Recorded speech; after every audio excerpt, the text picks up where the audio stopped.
Welcome everyone to the 151st episode of Politically High Tech with your host Elias.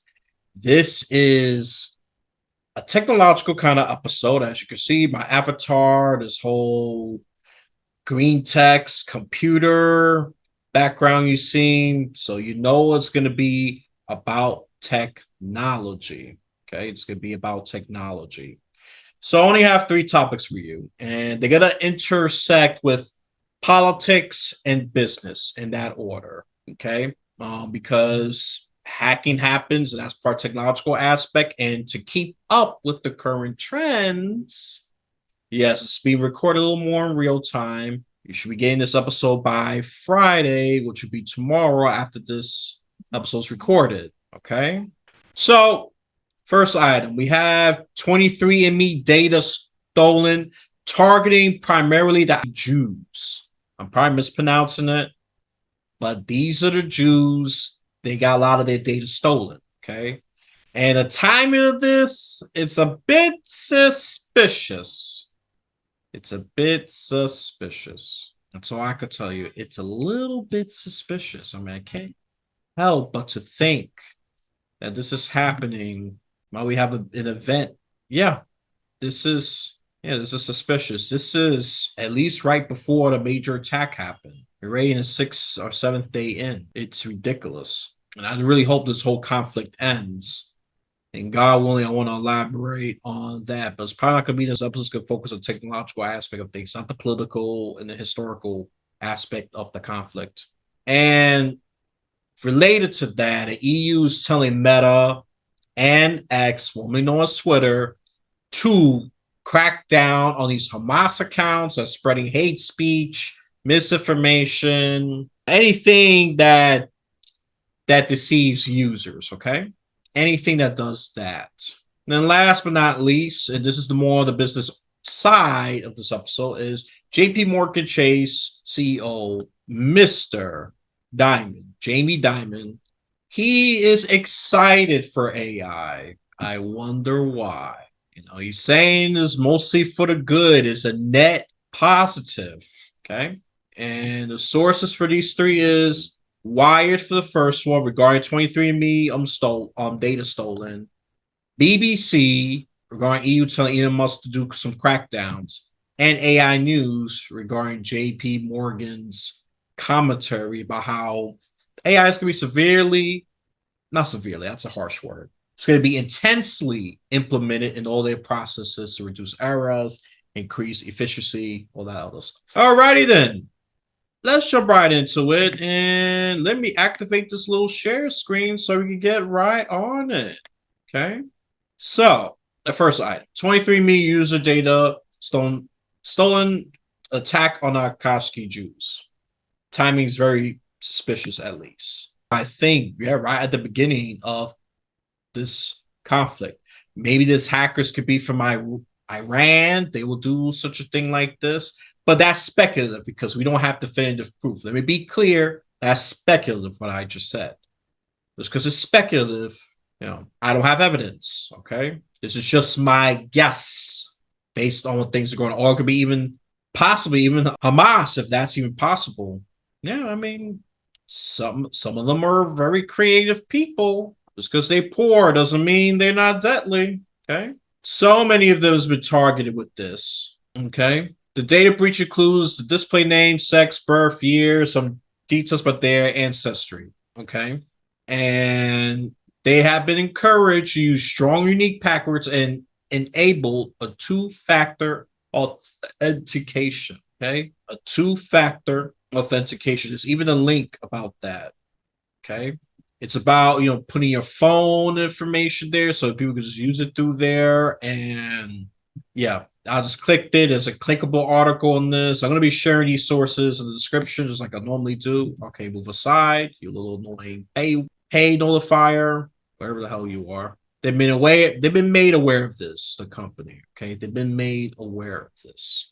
And companies and users, it's a collaborative effort, must improve their ways. I think more on the user really to secure very sensitive information. This is very sensitive information. They're gonna get into the not just the genetics, even the type of foods and all that. They have that kind of information. 23 in me. I haven't used it yet, but I read up on it, and I was planning on doing that, but I think I have to delay it for a bit. Yeah, and a potential class action lawsuit there might be. Just take me with a pinch of salt on that. Okay, it's second item. Second item. EU tells Meta to crack down on the Israel-Hamas disinformation, and they're not the only one. Also, X, which is formerly known as Twitter, Elon Musk, social media baby, he adopted it. They have 24 hours to respond with the EU law. EU laws are much more strict than the United States, especially when it comes to fighting misinformation and protecting users' data.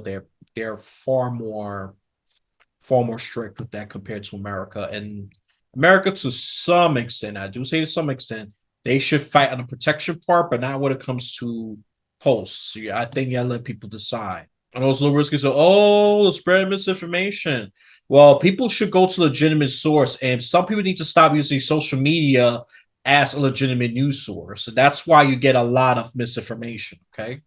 That's why you listen to these people as if they're credible. All right. We should watch foreign media, foreign news media, legitimate ones like First Post. All right. Through social media. You don't watch an influencer named ABZ Jacuzzi, whatever the hell, whatever names they come up with. Okay. They're legally required to prevent the spread of harmful content, especially related to Hamas. And like I said, I'm sure Facebook takes it more seriously, even though they would like to brush it off. But Musk here, he's trying to brand himself as a freedom of speech kind of guy. So he wants information, Elon Musk. He's not budging. Okay. Yeah, he's not budging. And EU, they put some hefty fines. So they generate millions, even a few times billions of dollars just based on violations. I mean, they don't play, the EU. They really don't play. And the EU Digital Service Act, DSA, designed to protect users for big tech platforms. The reason why Facebook gets away with so much stuff in X in America is because lobbyists. Lobbyists, we have this lobbyist culture that protects the big pharma, big tech, big whatever that's not serving the best interests of the American people. They're serving their best interests, primarily the bottom line and control. Okay. Larger firms have to assess potential risk, okay, and report that assessment and put in the measures to deal with the problem. Failure to comply with it will be fines will go just as much 6% of the company's global turnover or potential suspension of service. Remember, this is for the EU only, European countries, not for America, not for Canada. Okay. And Musk, he destroyed this group in 2022. It was formed in 2016 to what their intent was to have 100 independent groups as a check and verify, see these posts, have encouraged self-harm, child abuse, and hate speech.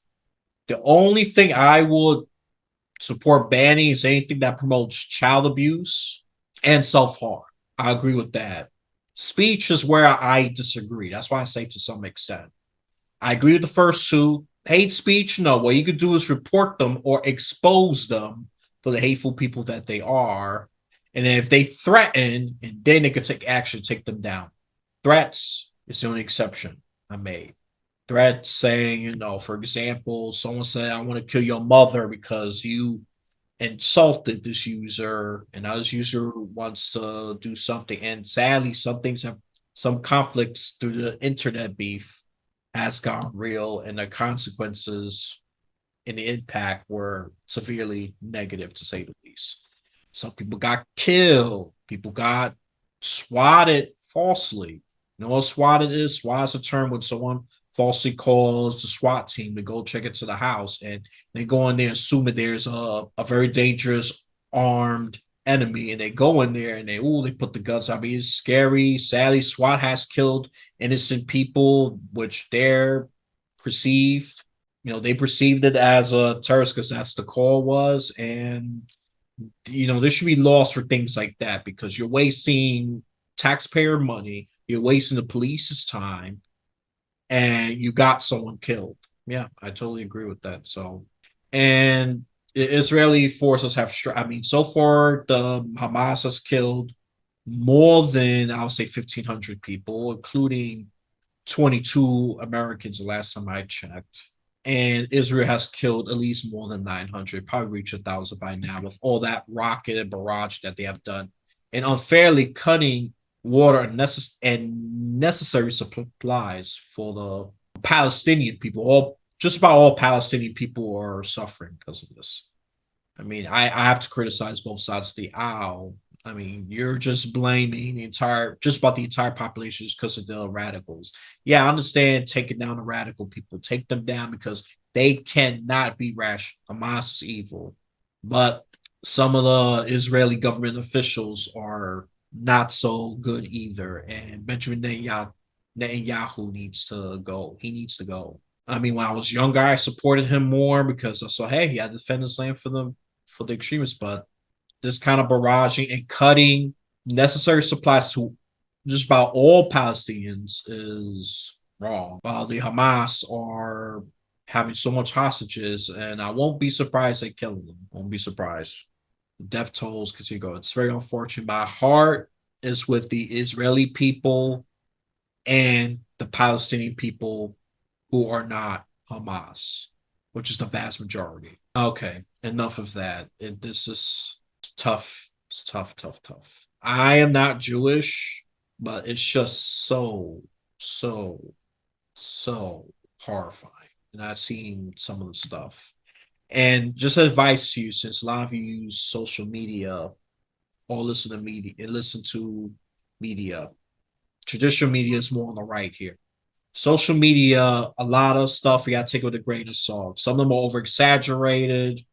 Some of them are manipulated to get you to get all worked up. Okay. All right. Third and final item for that news. Bloomberg has interviewed JP Morgan CEO Jamie Dimon to unveil his AI-driven vision for the financial industry. He really believes that AI could be implemented in just about all processes and all that. Use it for equity hedging, idea generation, and large language models.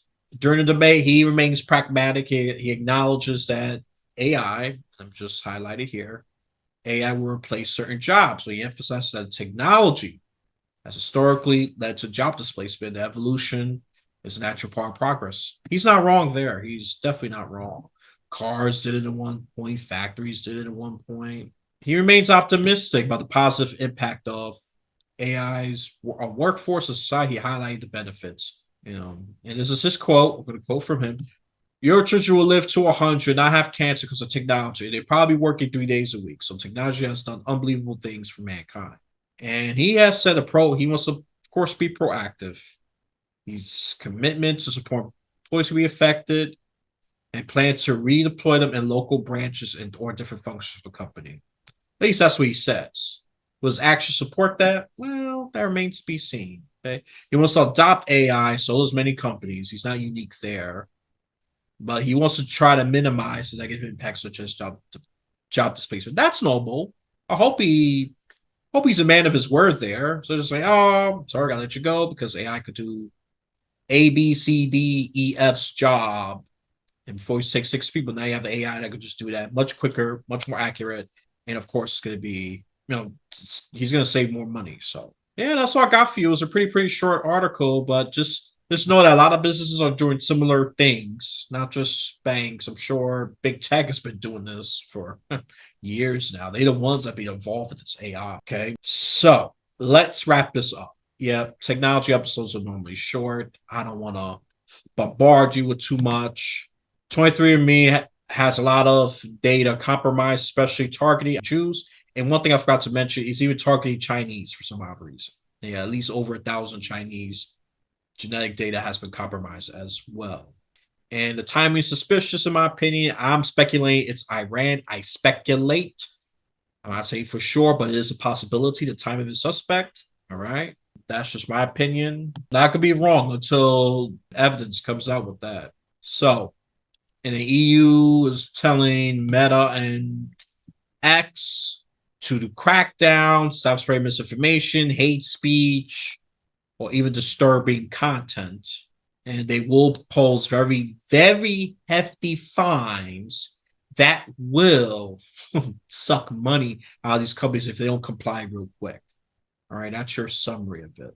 And then Jamie Dimon, the CEO of Chase, he's saying he's optimistic. He wants to minimize the impact of job displacements. I said it's a good thing. And he's a pragmatist. Once he's revealed that AI is being used excessively to deal with equity hedging, idea generation, large language models. And he knows that AI will replace certain jobs. And he says that it increases human lifespan from average from his opinion. What's the average in America? Probably 77. It will go to 100 because of and have cancer. Because I mean, AI could make some breakthroughs, and of course bypass the human limitation and bias. I mean, sometimes I question the bias part sometimes, but that's just my opinion. Probably work 3 days a week instead of 4, maybe 5 days a week. So he wants to do his part to minimize job displacement. I'll say that's a good thing because AI is going to do that. There's already a projection that over 300 million jobs globally will be displaced. That's huge. I think that's going to be the biggest disruption in human history for sure. All righty then. What do you think this article? It was worthy of your like, subscribe, destroy that button. Okay. Yeah, share this. If this video is worthy, share with others. Okay. Well, with that, you have a blessed day, afternoon, or night.